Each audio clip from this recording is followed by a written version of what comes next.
Oh, hey, it's Mike Mitchell. I lost track of time. Sorry I'm late. But I wanted to keep going through Running with the Horses by Dr. William Mitchell. We're getting close to the end. And because I'm late, I didn't have time to study. I didn't allow myself time to study the one in order. So I'm going to jump ahead to one of my favorite, the one that probably provided the greatest insight, for me at least, in Running with the Horses. Now, I hadn't really studied the story of Naaman very often. I knew some about Elisha. You remember Elisha was the successor to Elijah and was a great prophet. To the point, now he had no successor. His servant did wicked things, like at the end of this story. So Elisha died without a successor to take his mantle, and he was buried.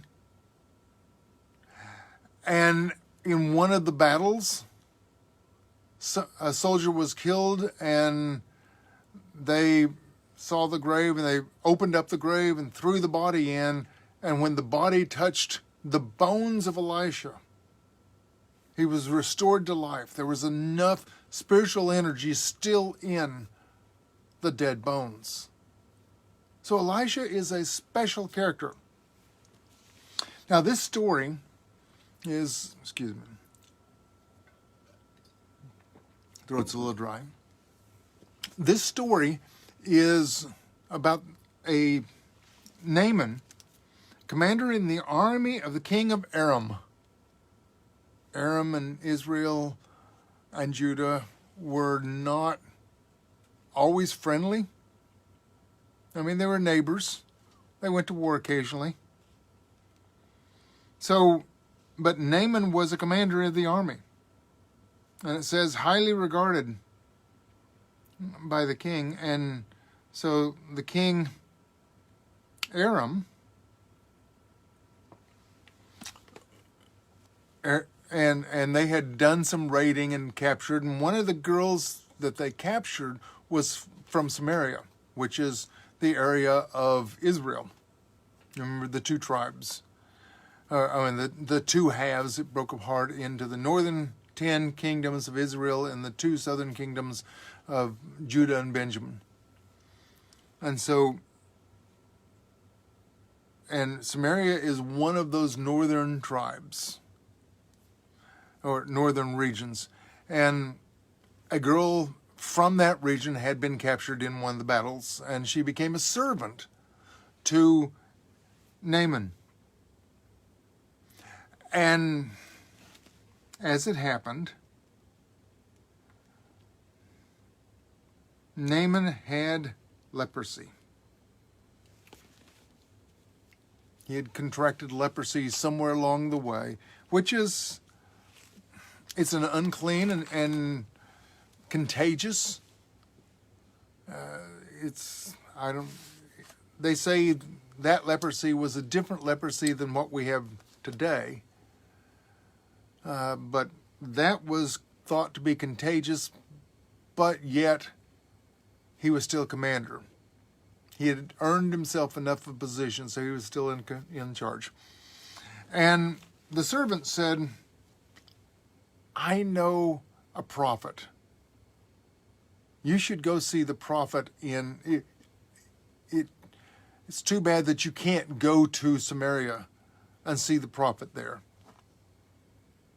And he talked to the king, and Aram, the king, sent a note to the king of Israel. It doesn't tell us who. Now, I did a little study, and it probably is Joram or Jehoram,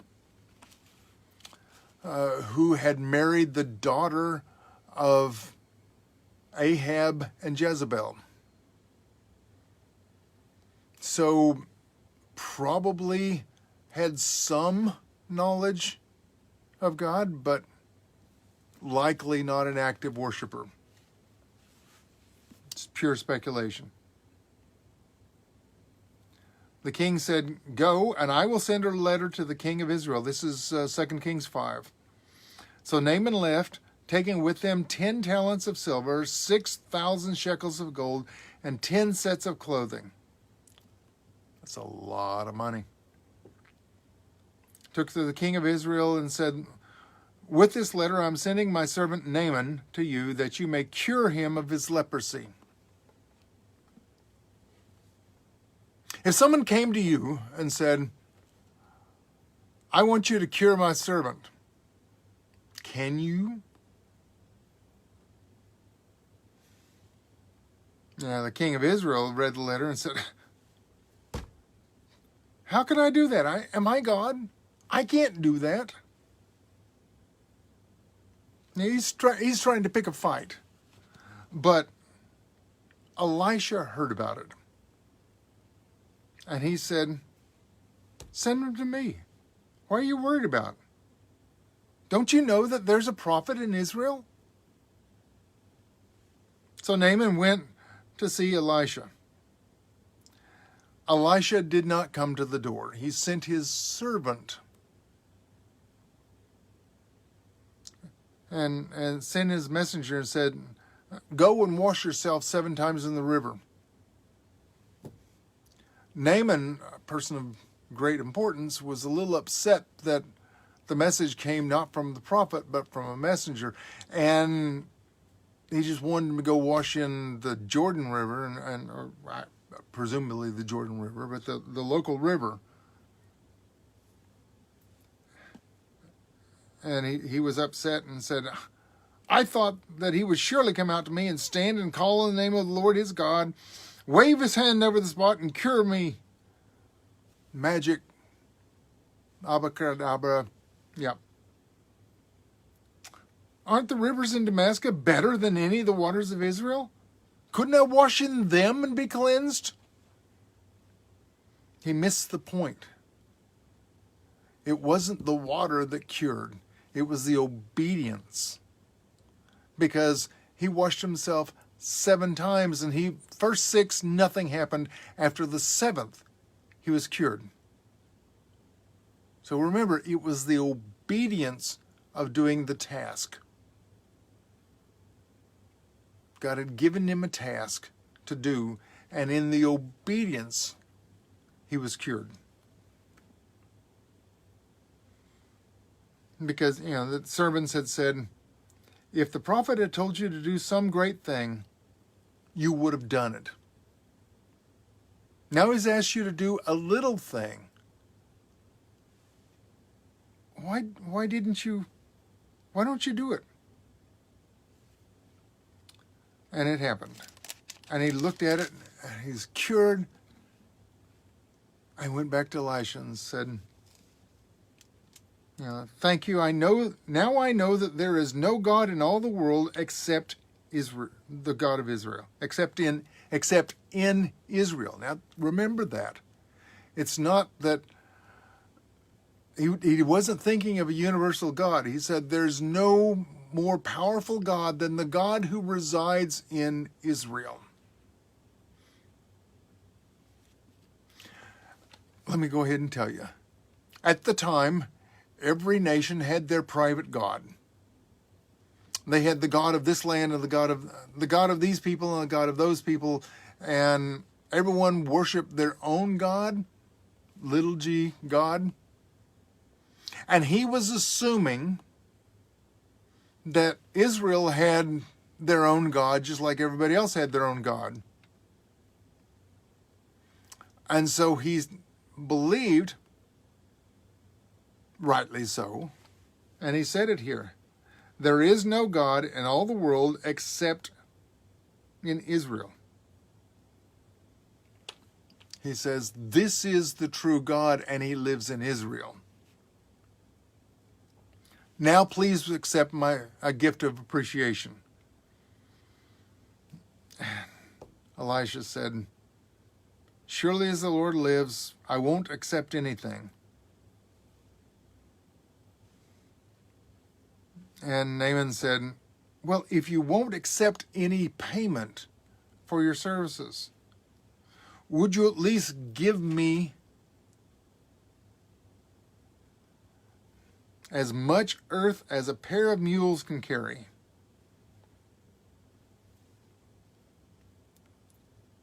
So that for your servant will never again make burnt offerings and sacrifices to any other god but the Lord. Now, why did he carry dirt? Now, this is the insight Dr. Mitchell has in running with the horses. Remember, every nation had their own god. And he was still seeing God as the God who lived in Israel. So he wants to take some of the dirt from Israel back home, because the God of Israel is attached to the land of Israel, and he wants to take some of God home. He knows he's not coming back to the land in peace. He may come back in war, but he's not coming back. But he still wants to worship this God. So he's taking dirt with him. A physical representation. He's bringing the land. In effect, he's establishing an embassy. When a nation has an embassy in another country, it really belongs not to the host country, but it belongs to the nation that the ambassador is from. The French embassy in Washington, D.C., inside the gates belongs to France. Outside the gates is the United States, Washington, D.C., but inside the gates, that piece of land belongs to the nation of France. And so Naaman is doing the same thing. He's taking dirt from Israel back home and establishing an embassy where God can live. I love it. Isn't that what we're called to do? To bring heaven to earth? To be ambassadors for Christ? We create a space around us where God can live. We become the temple inside that space where the Spirit can dwell.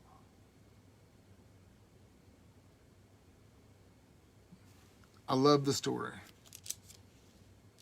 I mean, he goes on to say, I need forgiveness. In fact, it's almost an indulgence. He says, I'm going to sin, and I need your forgiveness because I can't avoid it. He says, forgive your servant for this one thing. When my master enters the temple of Rimmon to bow down, and he's leaning on my arm, and I bow there also. When I bow down in the temple of Rimmon, may the Lord forgive his servant for this. Now, he had a job to do to attend to the king.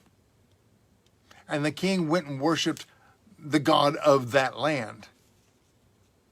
And Naaman is going to be expected to bow at the appropriate times. And he says, I know it's not right. I know it's not real. I know there's only one true God, the God of Israel, whom I worship in my embassy sanctuary at my house. But I'm going to have to go into the temple of the foreign God. And I'm going to have to bow because of my position. Please forgive me of that. And Elisha sees his heart. He sees that Naaman is cleansed not only on the outside, but he's radically transformed on the inside. And so he says, go in peace. Don't be troubled anymore. He recognizes the transformation. I really like that story. I come back to it. Even when I'm not teaching my way through, I come back to that story on a regular basis. There is so much evangelistic in the Old Testament, because that's what Peter and Paul and all the early disciples used. The early church only had the Old Testament. There's a lot that we can learn, and it helps if we have a master teacher. Dr. Mitchell was a professor of English for 38 years, college level, and in his retirement was a pastor. Now he is fully retired in assisted living facility and is the staff chaplain to that facility. And in that role, wrote a series of sermonettes, devotionals, collected them as Running with the Horses. It's available on Amazon and lulu.com. Pick up a copy. I think you'll enjoy it. I'm Mike Mitchell. Thank you for watching. I bid you peace and blessing, and a very good night.